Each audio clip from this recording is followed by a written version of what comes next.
కొడుతుంది. ఈ డబ్బులు మన చేతిలో ఉండి మనం అది కొంటాం ఇది కొంటాం, సంఘాన్ని ఇంకా విస్తరింపజేస్తాం. ఏం చేసేది? నీకేమైనా తెలివి ఉందా? ఏమైనా చదువుకున్నావా? వాక్య జ్ఞానం ఉందా? దేవుని దగ్గర కనిపెట్టేది ఉందా? ప్రార్థన చేసేది ఏమీ లేదు. 4-5 సంవత్సరాల నుంచి సంఘానికి వస్తున్నారు.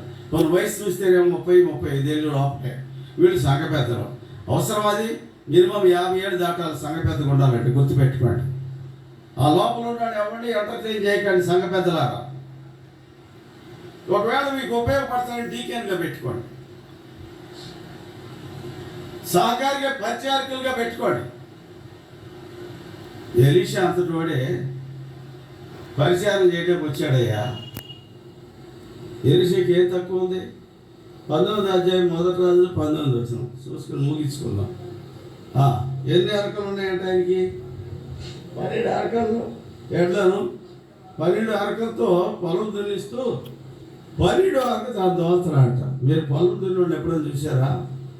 మీకు తెలుసు కదా, వ్యవసాయం పొలం దున్నోడు మొదట అరక ఎక్కడ ఉందంటే 2వ అరక ఎక్కడ ఉంటుంది? వాడు తిరగకుంటుందా వెనకుంటుందా? ఏమో ట్రాక్టర్లు వచ్చినాయి కదా, ట్రాక్టర్లు వచ్చిన మన దౌర్భాగ్యం. మొదటోడు వెళ్తారా అంటే వాడి వెనకుంటాడు రెండో వాడు.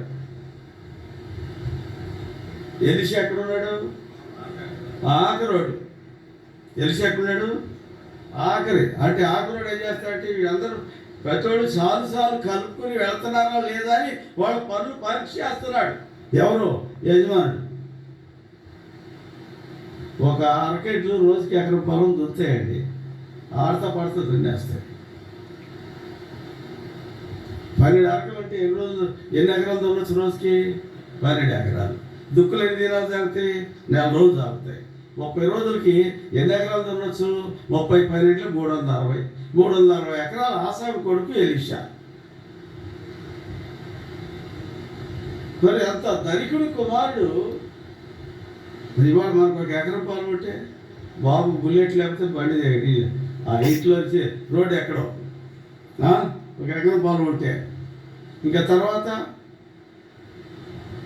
వాడి వీరంగం చూడాల్సిందే కదా. మన పిల్లలు చేను గట్టిగా రారు, చేనులో దిగరు. కానీ ఎలీషా ఏం చేస్తున్నాడు? అదే మనకి ఆదర్శం. 12 వరకు ఆయన దొరుకుతుంది, ఆయన దోస్తున్నాడట.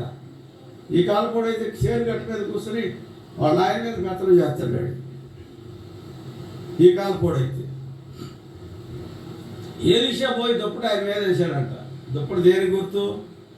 అరే నాయన, నేను పెద్దోడిని అయిపోయాను, నా తర్వాత బరువు బాధ్యతలు పోయాను నువ్వు, కాబట్టి దేవుడు సెలవు ఇచ్చాడు, ఈ దుప్పటి నీ మీద ఏమన్నాడని చెప్పి ఆ దుప్పటి ఆయన మీద వేసాడు.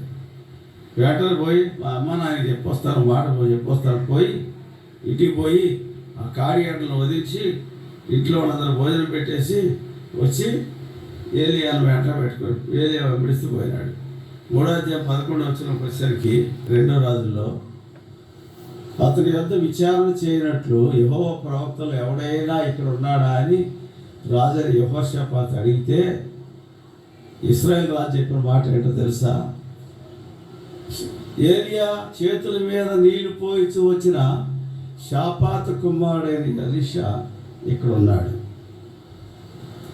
ఏం పని ఆయన చేస్తున్నది? ఓ జమీందారు కొడుకు ఇక్కడికి వచ్చి ఏం చేస్తున్నాడు?